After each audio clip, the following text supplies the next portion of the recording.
오늘 이제 제가 강의할 부분이 신앙부터 시작합니다. 3강이 신앙부터 시작하는데 이 3강은 아까 방금 전에 여러분이 들으셨던 안현희 교수님이 말씀하셨던 한민족의 뿌리에 해당되는 신앙의 부분과 겹쳐 있습니다. 조금 다른 부분이 있다면 한국의 그런 한민족의 그런 신앙에서 가장 중요하게 우리가 이야기하는 부분이 무엇이냐면, 여러분들이 이제 생각하기에 아까 안현희 교수님도 설명했지만 고대 사회에서 종교가 출발하는 지점은 사실은 자기의 신체하고 되게 많이 상관이 있습니다. 농사를 지어야 되는데 비가 와야 됩니다. 그러면 비를 주십시오. 우리 이제 너무 추워가지고 다 얼어 죽게 생겼어요. 춥지 않게 해주십시오. 이런 약간 기복적인 그런 것에서 사실은 종교가 시작됩니다. 그런데 우리 한민족 같은 경우에는 그런 나에게 뭘 주십시오, 아니면은 나의 현실에서 지금 무엇이 필요하니까 어떻게 해결을 해주십시오, 이런 곳에서 신앙을 시작하는 것이 아니라 조금 더 근본적으로 현재 우리가 살고 있는 지금 현재 상황이 무언가 잘못되었다라고 생각하는 겁니다. 무엇이 잘못됐을까요?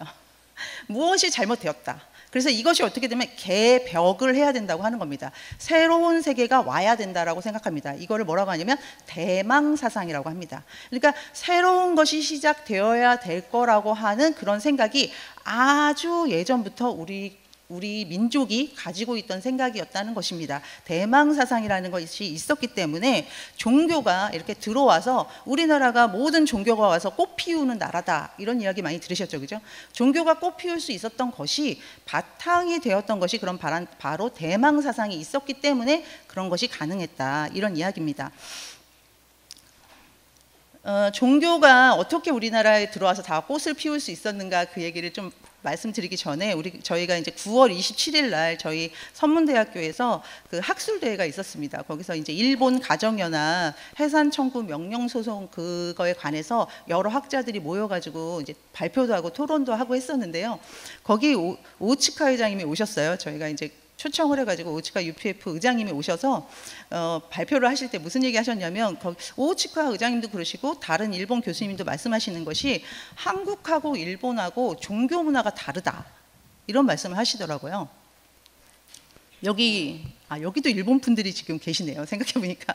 저는 뭐가 다른가 약간 잘 몰라가지고 이렇게 좀 들어보니까 무슨 얘기를 하시냐면은, 일본은 모든 종교가 오면은 그 종교의 본질적인 게 꽃을 피우는 것이 아니라 문화적으로 정착을 한답니다.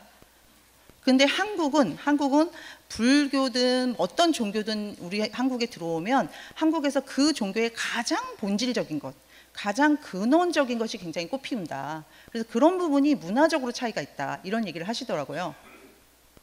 제가 얘기한 게 아니라 일본 분들이 얘기하신 겁니다. 저를 막 째려보셔가지고 지금.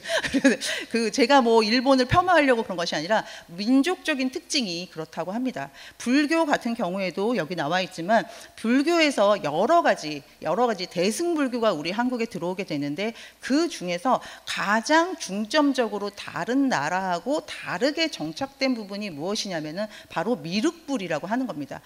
미륵 부처님이 이제 언젠가 오실 것이다 라고 하는 거죠. 불교의 여러 사상 중에서 한국에서 특히 많이 꽃피운 것이 지금 이 세계에는 무엇이 잘못되었기 때문에 나중에 우리 전체에 중생들을 구제하기 위해서 미륵불이 오실 것이다 라고 하는 것이 굉장히 강조가 되었고, 이런 것들이 나중에 언젠가는 정토 세계가 올 것이다. 그러니까 우리 교회식으로 말하자면 지상천국이죠, 그죠? 보통 종교들이 죽어가지고 내가 죽어서 뭐 열반에 든다, 이런 거를 또는 내가 죽어서 천국에 간다, 이렇게 생각을 하는데 많이 그런 것들을 이야기하는데, 우리 한민족은 그런 죽어져 가는 세계가 아니라 현재의 세계가 무언가가 잘못되었고, 이 세계가 언젠가 우리가 기다리고 있으면 언젠가는 새로운 세계가 될 것이다 라고 하는 사상을 가지고 있었다는 것입니다. 그것이 이제 대망사상이라고 해서 나타나고 있습니다. 유교도 마찬가지인데요. 유교도 여러 가지가 있겠지만 그 중에서 우리 한국 같은 경우에는 군자, 어떻게 하면 유교가 이상으로 하고 있는 군자가 될 수 있는가에 대한 연구를 가장 많이 한 곳이 한국이다, 이렇게 이야기를 합니다. 그래서 중국의 여러 학자들이나 여러 사람들이 한국을 보고 군자의 나라다, 이렇게 이야기를 하기도 했습니다. 왜냐하면은 한국에서 이 유교가 꽃피울 수 있었던 것은 아무도 보지 않아도, 신독이라고 하죠, 그죠? 아무도 보지 않는 곳에서도 무엇이 하늘이 나를 보고 있다, 이런 생각을 우리 나라 사람들이, 한민족이 오래전부터 했었기 때문에 유교에서 이야기하는 군자의 이상이라고 하는 것이 우리나라의 한민족에 들어왔을 때 그렇게 어색하지 않게 그 부분이 굉장히 강조가 되면서 모든 사람들이 그런 이상적인 인간, 군자가 되고자 노력하는 그런 문화가 꽃피우게 되었다는 것입니다. 유교에서 성인이라고 하는 존재가 있는데요. 이 성인이라고 하는 존재는 천명, 하늘의 운명, 하늘의 그런 섭리를 완벽하게 알고 그것에 따라서 살 수 있는 사람이다, 이렇게 이야기를 했고요. 군자라고 하는 사람은 그걸 따라서 도덕적 기초를 만들 수 있고 하늘의 뜻에 따라서 평화로운 세계를 만들 수 있는 사람이다, 이렇게 이야기를 했습니다. 그래서 한민족이 유교 사회가 일찍부터 만들어질 수 있었고 그것이 굉장히 꽃피울 수 있었던 것은 모든 사람이, 우리가 얘기하면 개인 완성이죠, 개성 완성. 모든 사람이 자기 몸을 먼저 닦고 그 다음에 가정을 편안하게 하고 그것을 기초로 해서 사회를 바르게 한다라고 하는 그런 사상을 굉장히 잘 받아들일 수 있었다고 생각할 수 있습니다. 불교나 유교뿐만이 아니라 혼란한 시대에 정감록이나 격암유록, 이런 예언서들도 많이 있었습니다. 이 예언서들이 정말 있었던 것이냐, 또는 뭐 이것이 뭐 어떤 위조가 아니냐, 뭐 여러 가지 논쟁이 있지만 이 논쟁에도 불구하고 중요한 것은 정감록이나 격암유록에 써 있었던 것이 우리 한민족에게 굉장히 새로운 희망으로 다가오는 시절이 있었다는 것입니다. 굉장히 혼란할 때 정감록이라고 하는 것이 정시성을 가진 사람이 나타나가지고 새로운 나라를 만들 것이다 라고 하는, 새로운 소망을 가진 세계가 이루어질 것이다 라고 하는 것을 사람들이 많이 기다리게 되었습니다. 격암유록도 보면은 불안정한 이런 시기가 지금 있지만 이것이 새로운 세계가 열리게 된다, 그래서 미래가 새로운 성분이 출현해가지고 평화로운 세계가 된다, 이런 이야기들이 써 있었던 것입니다. 그러니까 사실은 뭐 불교, 유교, 격암유록 무슨 이런 이름은 좀씩 다르지만 근본적으로 한민족이 지금 우리가 살고 있는 현실 세계가 무언가가 잘못되어 있고 새로운 세계가 올 것이다, 우리가 기다리고 있으면 올 것이고 그걸 위해서 우리는 노력해야 된다라고 하는 그런 사상을 가지고 있었다는 것이 우리의 근본적인 종교 문화라고 볼 수가 있을 것 같습니다. 이 PPT가 약간 문제가 있는 것 같네요. 가장 또 이것이 많이 나타나고 있는 것이 여러분들이 잘 아시겠지만 한국에서 새로운 종교, 신종교가 많이 발생한 시기가 언제냐면 조선 말기입니다. 조선 말기가 굉장히 혼란한 시기였죠, 그죠? 우리가 구한말이라고 보통 이야기를 하는데 뭐 열강의 침입이 있으면서 또 서구 침입이 있으면서 일본이 또 우리나라를 지배하는 것이 시작되는 그런 시기입니다. 이 시기에 서양 문명이 많이 들어오는 걸 보면서 우리는 우리의 종교가 있는데 라고 해서 우리가 가지고 있는 종교 문화를 총 집결해서 만든 것이 뭐였냐면 동학이었습니다.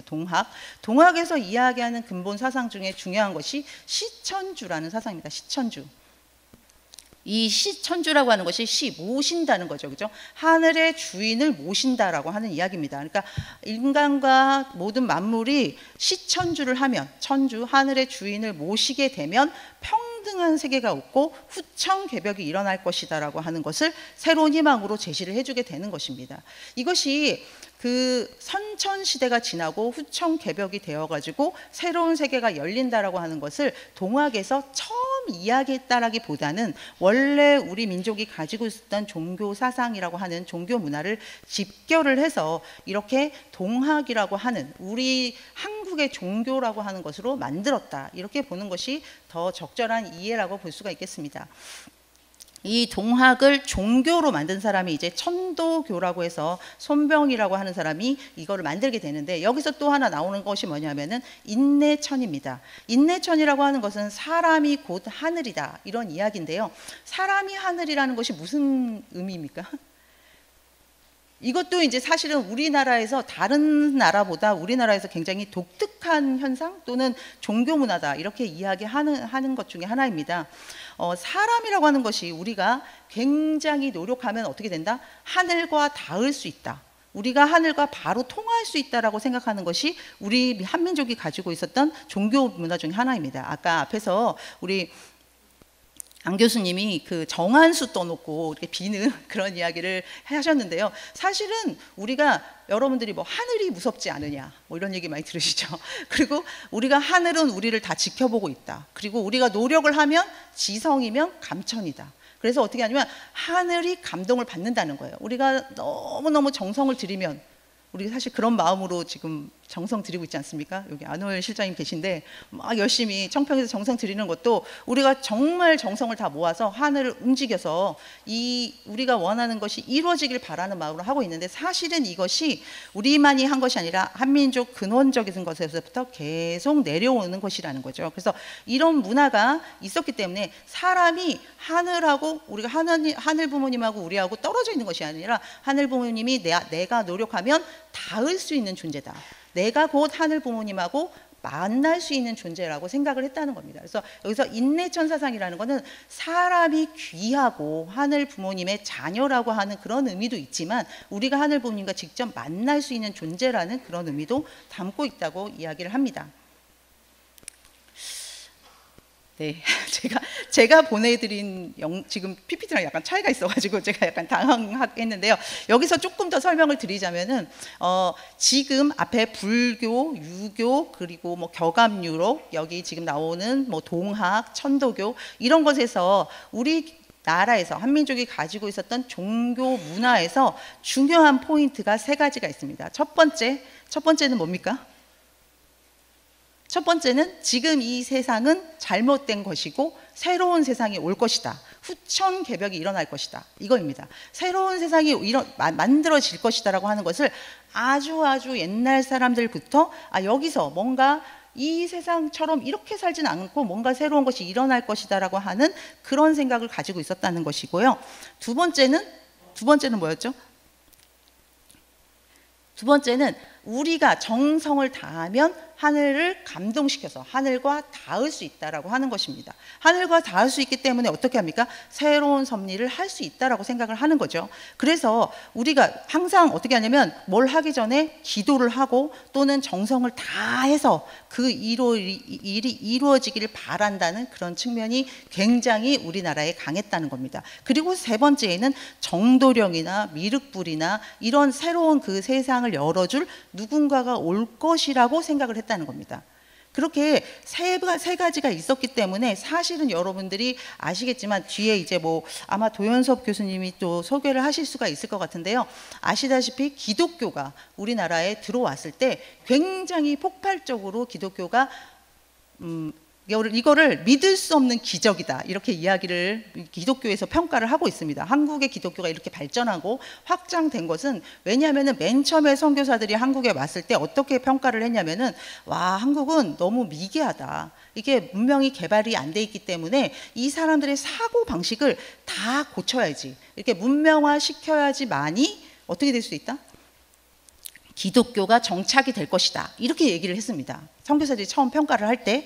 그런데 와가지고 처음에 1890년대에 들어와서 이제 본격적으로 선교를 시작한 것이 그때인데요. 그때 시작해가지고 10년 되지 않아서 1903년에 원산에서 부흥운동이 일어나고 1907년에 평양 대부흥운동이 일어나면서 아주 폭발적으로 기독교가 막 이렇게 확대가 됩니다. 거기서 굉장히 중요했던 것이 무엇이었냐면은 재림 주님이 오실 것이다라고 하는 것이죠. 우리가 땅끝까지 말씀을 전하면 우리가 회개를 하면 재림 주님이 오시고 재림 주님이 오시면 새로운 세계가 만들어질 것이다라고 하는 것. 그 당시에 이제 한국이 일본의 지배에 막 들어가고 있는 상황이었기 때문에 현실적으로는 아무 대안을 가질 수 없는 상황에서 한민족이 우리가 다 같이 이렇게 회개하고 하면 하늘 부모님이 해결해 줄 것이다라고 하는 생각을 가지면서 대각성운동이 한국에서 평양에서 중심으로 확장이 되는 것입니다. 그런 것이 있었기 때문에 어떻게 보면 기독교가 전 세계적으로 약간 이거에 대해서 믿을 수 없게 성장했다라고 평가를 하는 것이라고 볼 수가 있겠습니다. 그래서 이런 신앙적인 전통이 한국 내에서 자리를 잡고 있었다. 이런 것을 이야기해 볼 수 있겠습니다. 그리고 문화적인 면이 또 있습니다. 문화적인 면에서는 여러분이 다 아시겠지만 효정이라는 게 있죠. 그렇죠? 효라고 하는 게 있는데 우리가 또 이렇게 생각해 볼 수가 있습니다. 다른 나라는 효도가 없나? 다 부모한테 효도하게 돼 있지. 우리가 한국만 뭔가 이렇게 별나게 효도를 할까? 약간 이렇게 생각하실 수 있는데 여러 학자들이 연구해 보면은 한국의 효가 별나답니다. 다른 나라들보다 다르답니다. 왜냐하면은 다른 나라에서는 자기 부모한테 은혜를 갚는다. 자기 부모가 자기한테 잘 해줬으니까, 자기 부모가 나를 키워주고 사랑해 주셨으니까 그것을 갚는다라고 하는 그런 의미의 효도가 많은데, 그런 차원에서 이야기가 되는데, 한국은 어떠냐면 은혜를 갚는 보은의 효가 아니라 자기의 근원, 뿌리가 되는 부모를 소중히 한다라고 하는 의미가 더 있습니다. 그러니까 우리가 태어났지 않습니까? 제가 이렇게 했는데 내가 부모한테 뭔가를 받아서 효도하는 것이 아니라 내가 태어났다라는 것 자체, 나의 존재의 근원이 되는 부모를 모시는 것이야말로 뭐냐면 인간됨의 근원이다. 이렇게 이야기를 하는 거죠. 자기 부모한테 효도하는 것은 부모가 나한테 무엇을 해주거나 어떻게 해서가 아니라 내가 태어났기 때문에, 나의 근원이기 때문에 자기의 근원을 중요하게 생각한다라고 하는 측면이 굉장히 강하게 있다는 것입니다. 그래서 다른 나라에서 우리나라를 평가할 때 어떻게 그렇게 효도가 자기 희생적인, 자기를 희생해 가면서까지 부모한테 효도를 하는가, 그런 거를 강조하는가, 그런 이야기를 하는데, 거기에 근원이 되는 것이 그 부모라고 하는 존재가 자기의 뿌리이고 근원이고 자기 생명의 원천이기 때문에 그것을 소중히 한다라는 측면이 굉장히 강하게 있다라고 하는 것입니다. 그래서 한민족의 가장 근원적인 가치이고 정신이다, 이렇게 이야기를 합니다. 아마 이게 여러분들이 강의하신다면은 그래서 우리나라가 지금 잘못 가고 있다. 이 효도를 다시 일으켜야 된다. 다시 바로잡아야 된다. 이런 얘기를 하실 수도 있을 것 같습니다. 다 아시겠지만, 그래서 부모를 존경하고 효를 실천할 때 아침에 일어나면 문안 인사드리고, 자기 전에 문안 인사드리고, 생활을 보편 이렇게 모시는 것은 당연한 것이고, 부모가 돌아가시면 3년 동안 심요살이를 하면서 이렇게 제사를 올리고 조상을 모시는 문화를 가지고 있었습니다. 이 문화 자체가 사실은 조상에게 하는 것이 동시에 나 자신, 우리의 근원을 소중히 하는 그런 문화였다, 이렇게 생각할 수 있겠습니다. 그리고 아까 제가 말씀드렸던 효녀 심청, 그러니까 자기를 희생해 가면서 자기 부모, 아버지의 눈을 뜨게 하기 위해서 자기를 몸을 던지는 효녀 이야기가 나오지 않습니까? 이 이야기가 외국 사람들이 이렇게 보면은 공포스럽다, 이렇게 느끼긴데요. 무슨 효도를 하는데, 그래서 여러분들 잘 아시겠지만 이게 논술 문제로 98년도인가 99년도에 논술 문제로 나온 학교도 있습니다. 이게 대학교 입시 문제에 심청이가 막 몸을 던졌는데 이 아버지 눈뜨게 하겠다고 자기가 이 임당수에 빠져 죽은 것은 효도인가 아닌가. 네. 왜냐하면 이게 서양적인 가치관으로 보면 효도가 아닌 거예요. 이렇게 하면 안 되는 거예요. 근데 한국적인 가치관으로 보면은 부모를 위해서는 죽을 수도 있다라고 할 정도로 그 효라고 하는 것의 깊이가 다르다. 다른 나라하고 다르다. 그렇게 이야기를 합니다. 이것이 뭐냐면은 사실은 죽으라는 얘기는 아니죠. 우리가 누가 부모, 자식한테 너 나한테 효도할 때 이 정도 해야 돼, 이렇게 하지 않죠. 그런데 그 정도로 효의 근원되는 심정의 근원이 그만큼 깊다라고 하는 겁니다. 그래서 자기의 존재가 연결되는 것이다라고 생각을 한다는 이야기입니다. 이렇게 효정의 마음이 있었고, 또 하나 있었던 게 뭐냐면 정절이라고 하는 겁니다. 순결을 지키고 그리고 정절을 다해야 되는 것으로 이야기를 했는데요. 이 정절이라고 하는 것, 순결을 지킨다고 하는 것이 왜 순결을 지켜야 되느냐, 왜 정절을 지켜야 되느냐고 하면은 내가 배우자를 위해서 정절을 지키는 게 아닙니다. 이 순결과 정절을 지킨다고 하는 것은 누구를 위해서냐면 나를 위해서. 그러니까 하늘을 바라보고 있는, 나를 보고 계시는 하늘 부모님이라고까지는 우리는 하지 않았지만 한민족이 하늘 앞에 양심적으로 살아야 되기 때문에 양심을 따라 산다면 당연히 순결과 정절을 지켜야 된다, 이렇게 생각을 했던 것입니다. 제가 저희 그 UPA 학생들이 많이 저희 학과에 저희 학과가 다 UPA 학생이죠. 근데 그 중에 어떤 그러니까 헝가리라고 밝히면 안 되는데 밝혀버렸네요. 근데 굉장히 똑똑한 여학생이 있습니다. 헝가리에서. 근데 그 여학생이 뭐라고 하냐면 한 번은 저를 찾아와가지고 저는 아무리 생각해도 한민족이 왜 선민인지 모르겠습니다. 뭐 아무리 설명해도 잘 모르겠다는 거예요. 그래가지고 자기가 연구를 해보고 싶다고. 그래서 제가 연구를 해봐라 그랬더니 무슨 한국 역사 강의를 막 좀 들었대요. 영어로 하는 역사 강의를 유튜브에서 들었다고 하면서 어느 날 저한테 다시 찾아와서 하는 말이 답을 얻었습니다 막 이러는 거예요. 그래서 뭘 답을 얻었냐 그랬더니 무슨 얘기를 하냐면은 자기가 생각하기에 한민족이 선민인 이유가 이 정절, 혈통을 보존했다라고 하는 것이 정말 대단하다. 그걸 알게 됐다는 겁니다. 그래서 DNA를, 물론 지금은 참부모님 오신 이후니까 그것은 상관이 이제 다 인류 한 가족이 됐지만 참부모님 오실 때까지 그런 한 선민의 정체성을 지키기 위해서 혈통을 굉장히 소중하게 생각했다는 겁니다. 그래서 한 민족이 DNA 일치도가 굉장히 높았답니다. 그래서 그것이 한민족 정체성을 지키기 위한 오랜 그런 하늘 부모님의 섭리가 아니었겠는가, 그런 것을 자기가 느꼈다라고 이야기를 하더라고요. 그래서 제가 조금 더 연구를 해봐라. 그래서 지금 열심히 공부를 하고 있습니다. DNA 일치도 이런 것까지 하지 않더라도 기본적으로 한국 민족이 혈통을 중요하게 생각하고 이 순결과 정절을 중요하게 생각해왔다는 것은 아마 다 아실 겁니다. 여기서 여성들의 역할이 굉장히 컸습니다. 신사임당이라든지 한석봉이라든지 이런 어머니들이 자녀를 교육할 때 어떻게 교육하냐면은 너가 양심에 따라서 하늘을 무서워하면서 살아야 된다, 하늘을 공경하면서 살아야 된다라고 이야기를 했던 겁니다. 그래서 경천애인이라고 많이 했었죠, 그죠? 하늘을 무섭다라고 모시고 사는, 공경하는 그런 문화를 이야기를 했던 겁니다. 그래서 신사임당 같은 경우는 아들이 이율곡이 막 자연을 뛰어놀고 있을 때 뭐라고 했냐면, 나가서 막 뛰어노는 건 좋은데 이 뛰어놀면서 얼마나 산천이 감사한지, 이 산천은 어떤 원리에 의해서 만들어졌는지를 생각하면서 놀아라, 이렇게 이야기를 했답니다. 그래서 어머니들이 자녀들에게 양심에 따라서 살 수 있도록 이야기를 하는 그런 자녀 교육이 굉장히 잘 되어 있었다는 겁니다. 여러분들이 또 우리 이제 한국에 대해서 이야기할 때 이런 얘기 많이 하는데요. 짧은 기간 안에 이렇게 한국이 발전할 수 있었던 이유 중에 하나가 교육열이라고 하지 않습니까? 교육열이라고 할 때 물론 좀 잘못된 좀 부정적인 것도 있습니다만, 기본적으로 교육력이라고 이야기할 때 무슨 얘기하냐면, 나보다 우리 자녀가 잘 되기 바라는 마음, 나보다 더 자녀들이 잘 살아야 된다라고 하는 마음, 더 발전되고 향상된 삶을 살기를 바라면서 자녀들을 올바로 가르치려고 하는 어머니들이 많이 있었다라고 하는 겁니다. 그리고 춘향이 이야기는 다 잘 아시죠? 춘향이도 마찬가지로 그 이몽룡하고, 이거는 무슨 전설 같은 이야기, 소설이지만 여기에 담겨 있는 것이 무엇이냐면, 한 번 결혼의 약속을 하면 이것을 목숨을 걸고라도 지켜야 된다라고 하는 한민족의 그런 정서가 남아 있다는 것입니다.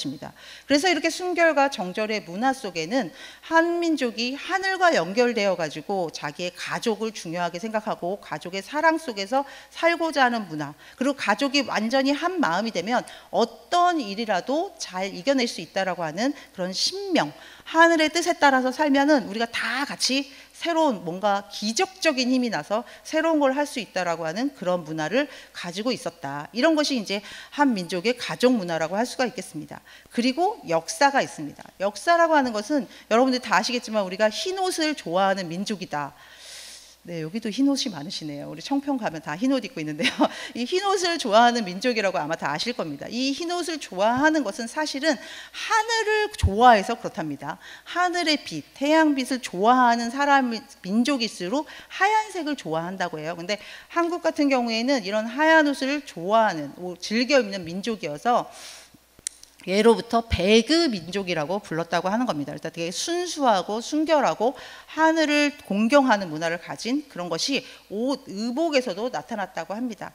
그런데 일제 강점기에는 심지어 그래서 이거를 일본이 못하게 하려고 흰 옷을 입지 못하는 정책을 쓴 적도 있었답니다. 일부러. 왜냐면은 하얀 옷을 일부러 입고 다니는 거예요. 더 저항 정신을 표현하기 위해서. 그래서 이거를 단속을 할 정도로 못 입게 하는 그런 정책도 있었다고 합니다. 그렇지만 한국 사람들이 더 많이 입고 하얀 옷을 통해서, 하얀색을 통해서 우리 민족의 정체성을 나타내고 저항 정신을 나타냈다고 합니다. 이것은 역사 속에서 여러분이 많이 다 알고 계시기 때문에 제가 빨리 설명하겠습니다. 을지문덕 장군 같은 경우도 여러분 다 아시겠지만 그 고구려 시대에 수나라가 침입을 해왔을 때 어떻게 이길 것인가, 그 살수대첩이라고 되었는데요. 살수대첩하기 전날 기도를 했답니다. 하늘에. 이게 무슨 우리식으로 기독교인이어서 기도를 한 것이 아니라 그냥 이 정성을 다하기 위해서 하늘에 기도를 하는 겁니다. 그래서 하늘이 도와주시면 우리가 전쟁에서 이길 것입니다 했는데 실제로 이렇게 이기게 되었고요.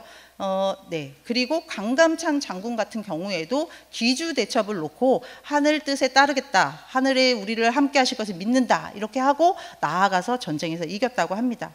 여러분들이 이제 한국을 여러 외국 사람들이 연구할 때 굉장히 신기해하는 것은 뭐냐면은 어떻게 중국에 편입되지 않았는가, 이거를 되게 신기하게 생각한답니다.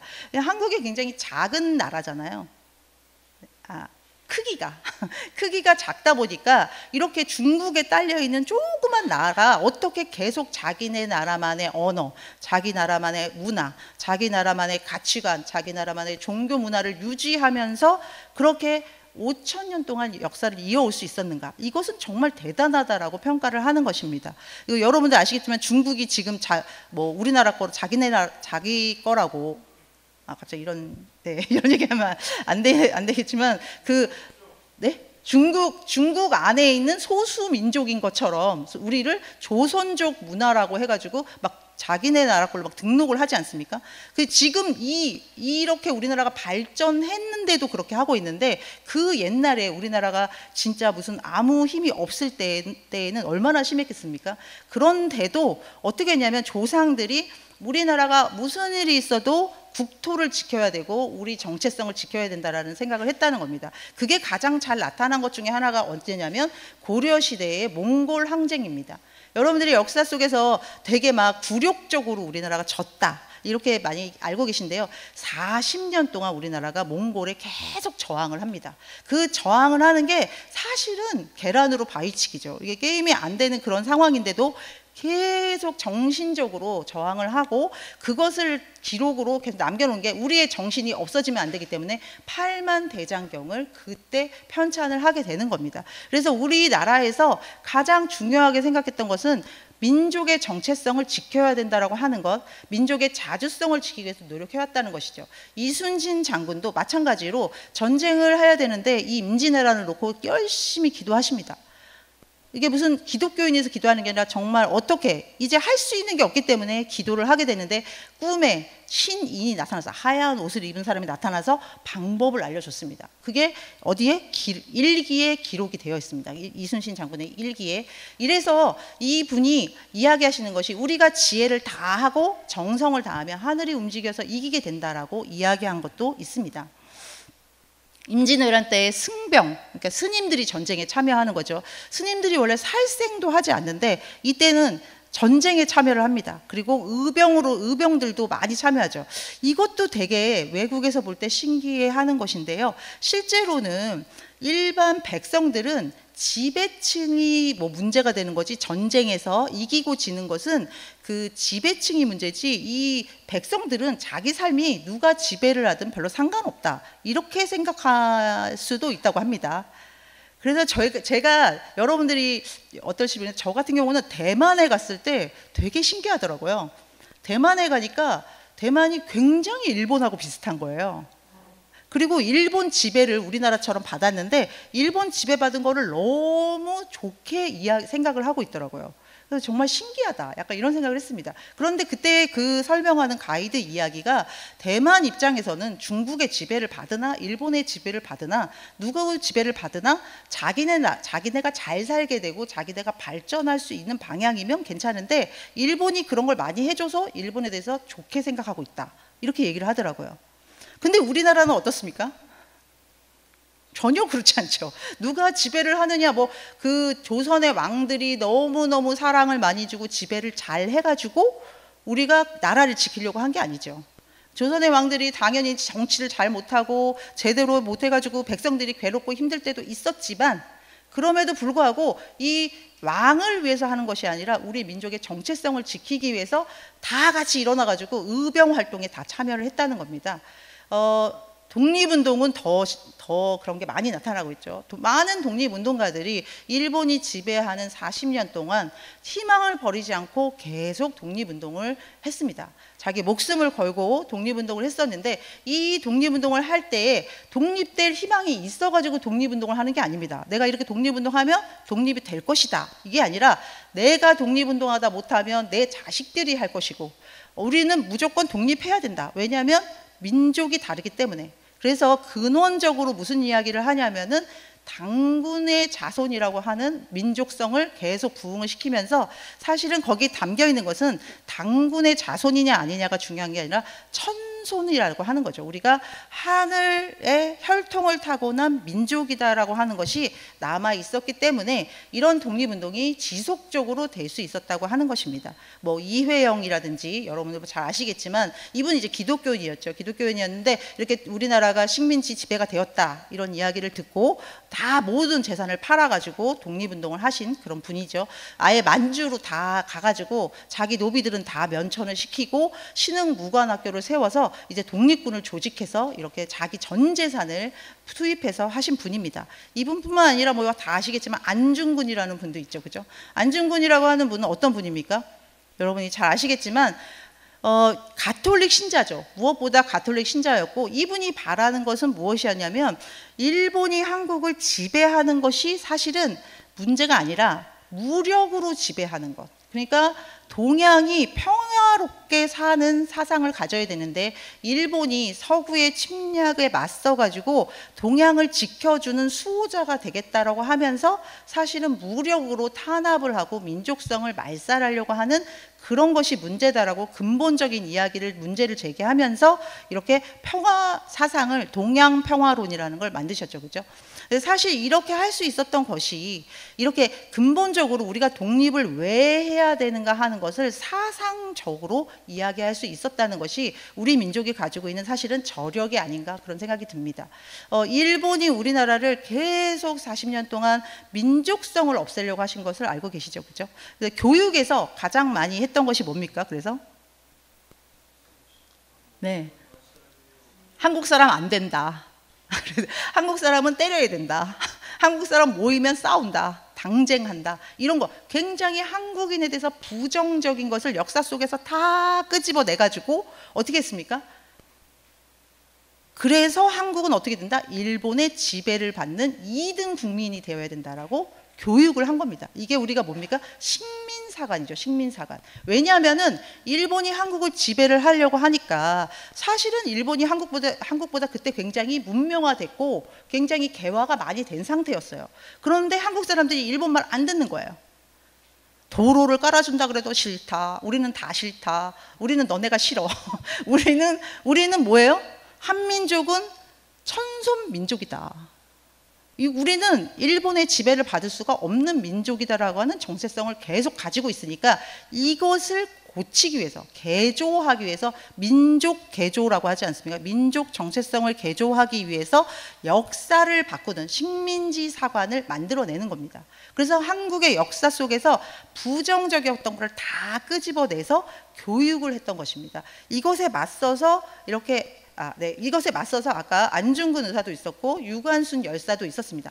너무나 어린 나이였지만 이것은 아니다라고 해서 자기 목숨을 걸고 독립운동을 했던 우리의 선조들이 있었던 거죠. 그리고 뭘 하게 되냐면 이렇게 민족의 역사를 식민사관이 아니라 민족사관으로 우리나라 역사를 바꾸려고 하는 것에 대해서 저항하는 운동을 계속하는 사람들이 나타났던 것입니다. 신채호 이분도 역사가로서 한 민족이 얼마나 자주적이고 평화를 사랑하는 민족인가, 그것을 얼마나 우수한 민족인가 하는 것을 알려주는 것을 계속했던 것입니다. 한민족의 순수한 정체성을 지키기 위해서 역사 속에서 여러 가지가 있는데 그것을 좀 정리를 해보자면 첫 번째로는 천손 사상을 가진 민족성을 우리는 가지고 있었다는 겁니다. 우리는 중국하고도 다르고 일본하고도 다르고 우리는 우리의 고유한 한 민족으로서의 정체성을 가지고 있었고 이것이 현실적인 어떤 이해관계, 뭐 일본이 우리나라를 지배하면 우리가 좀 더 잘 살 수 있게 된다. 이 나라가 뭐 몽골이 들어오면 우리가 어떻게 된다. 이런 현실적인 이해관계를 따지지 않고 그런 걸 초월해서 국가를 지키려고 하는 저항 정신을 가지고 있었다는 겁니다. 그리고 세 번째로는 그런 선민을 지키기 위해서 그런 정체성을 갖추기 위해서 모든 온 국민이 참여하는 그런 역사를 가지고 있는 그런 민족이라고 하는 겁니다. 네, 조금 감동받으셨습니까? 네, 그럼 박수를 좀. 네.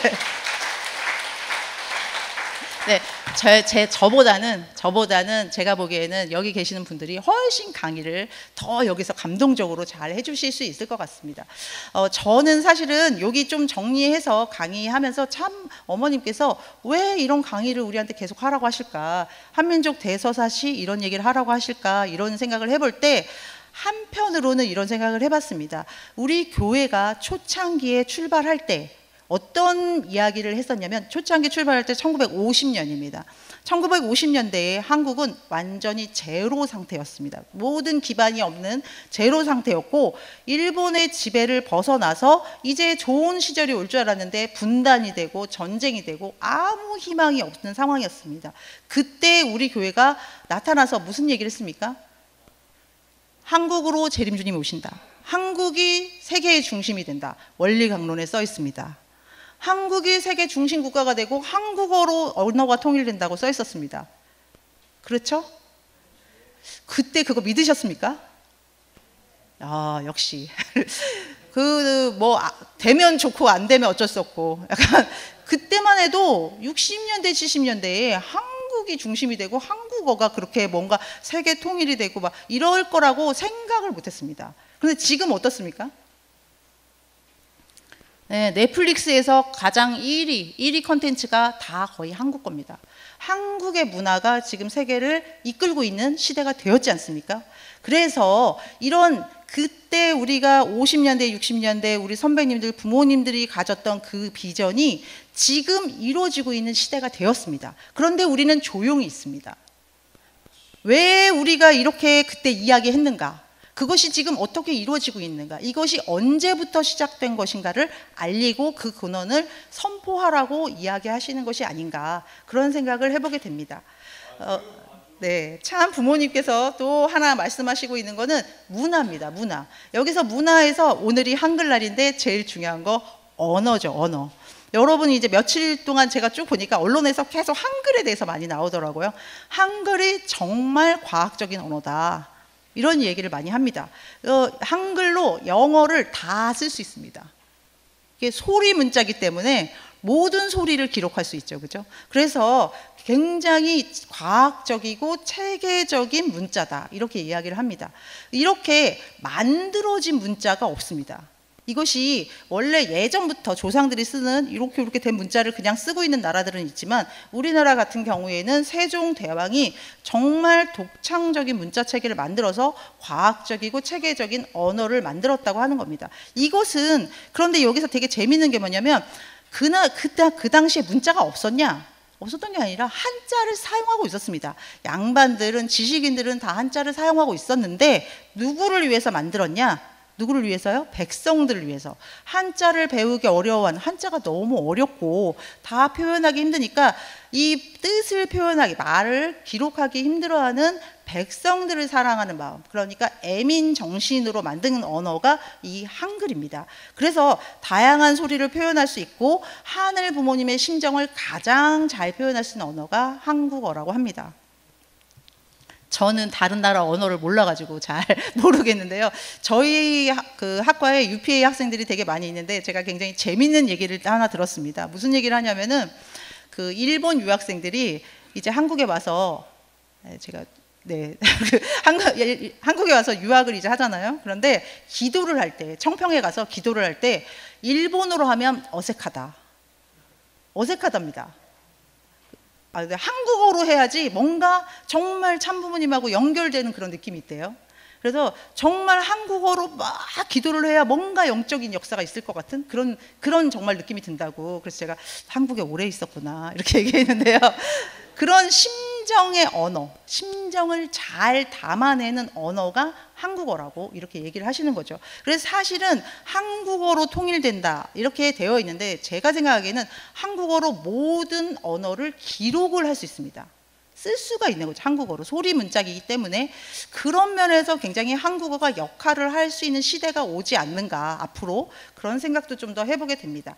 그리고 앞에서 이제 그 안현희 교수님이 벌써 설명하셨는데요, 과학기술에 있어서 가장 중요하게 참 어머님께서 말씀을 많이 하시는 것은 하늘을 보고 천문학이 발달됐다는 이야기를 많이 하십니다. 그러니까 옛날부터 우리나라 사람들이 하늘을 이렇게 보는 것이 습관이 돼가지고 하늘을 공경하는 문화가 있었기 때문에 천문학이 발달돼서 첨성대라든지 조선시대에는 별자리를 이렇게 기록한 지도, 별자리 지도도 있었고, 그 다음에 천체의 위치를 나타내는 혼천이 같은 것도 개발을 했다는 겁니다. 우리나라의 다른 과학기술에 비해서 천문학 수준이 굉장히 높게 발달이 되어 있었고, 천문학과 연결되는 것이 시간을 측정하는 기술입니다. 시간을 측정하는 기술도 이렇게 많이 발달되어 있었다고 이야기를 합니다. 그리고 또 하나 굉장히 우리나라가 자랑하는 문화 중에 뭐가 있냐면 인쇄술이 있습니다. 인쇄술. 그러니까 인쇄술은 서양보다 200년이나 앞서가지고 인쇄술이 발달되었다고 하는 겁니다. 이 인쇄술이 발달되었다는 게 되게 어떤 의미가 있냐면은, 우리가 이제 양반들은 다 옮겨 적는 거죠. 필사를 하는 문화죠, 사실은. 그래서 인쇄를 굳이 할 필요가 없는데, 이 인쇄술이 발달되는 것은 백성들도 다 지식을 알게 하기 위해서, 더 많은 사람들이 지식을 공부할 수 있게 하기 위해서 인쇄술이 발달이 됩니다. 그런데 우리나라에서 제일 먼저 인쇄술이 발달되었다고 하는 것은 그만큼 진리를 더 많은 사람들이 알게 하고 싶은 이 마음이 우리 한민족이 크다는 것을 알려주는 거라고 생각할 수가 있습니다. 그리고 이제 백성들의 농사를 도울 수 있는 여러 가지 수표라든지 치국이라든지 이런 농업에 관한 과학기술도 많이 발전을 했습니다. 그리고 또 하나 우리가 좀 자랑하는 문화 중에 청자가 있는데요. 고려 청자하고 조선 백자가 있습니다. 이게 재미있는 게, 저는 좀 재밌다고 생각하는데, 여러분들이 이제 고려 청자 많이 보셨죠, 그죠? 너무 예쁘지 않습니까? 우아하고 예쁜데요. 이렇게 고려 청자가 아주 우아하고 예쁘면 그 다음에 이 기술이, 예술이 어떻게 더 발전되면 사실은 좀 더 화려하게 발전이 됩니다. 화려하게. 그래서 여기 상감 기법이라고 해서 이렇게 도자기에 넣는 상감 기법이 발달되면 일본 같은 경우는 굉장히 화려한 도자기가 많이 만들어집니다. 진 거를 볼 수가 있습니다. 그런데 한국 같은 경우는 고려 시대에 이렇게 청자가 나온 다음에 그 다음에 나오는 게 뭐냐면은 백자가 나옵니다. 이거를 전 세계 사람들이 너무 깜짝 놀라는 거예요. 이 백자에 대해서. 여기 나오는 백자는 사실은 굉장히 화려한 백자고요. 백자 중에 여러분들이 그 책에 나온 백자 보면은 이렇게 하얗게 아무것도 없습니다. 아무 무늬도 없는 그런 백자를 만들어냅니다. 왜 한국이 이렇게 상감기법을 해가지고 막 다 여러 가지 기법을 사용할 수 있음에도 불구하고 그 다음 단계로 아무것도 안 들어간 백자를 만드냐? 이것은 사실은 한민족의 특징, 순결하고 정체성을 지키면서 하늘을 담고 싶어하는 그 하늘이 아무것도 없지 않습니까? 이렇게 하늘을 담고 싶어하는 그 마음이 그대로 담겨 있다고 합니다. 그래서 어떤 외국 학자들은 이 백자는 종교라고, 조선의 백자는 종교다 이렇게 이야기할 정도로 그 백자가 담고 있는 품격이 다르다라고 찬양을 많이 합니다. 제가 이제 뭐 이렇게 아까 제가 이렇게 얘기하는 것이 한국 찬양 이 강의는 한국 찬양입니다 이렇게 처음 시작하고 말씀드렸는데, 사실은 한국을 찬양하는 것이 아니라 한민족이 오랫동안 가지고 있었던 문화의 근원이 무엇인가, 이 문화와 전통의 근원이 무엇인가를 생각해 보는 것이라고 생각이 듭니다. 아까 말씀드렸지만 우리가 새로운 세계가 올 것이고 그 세계를 열어줄 누군가가 올 것이라고 기다렸습니다.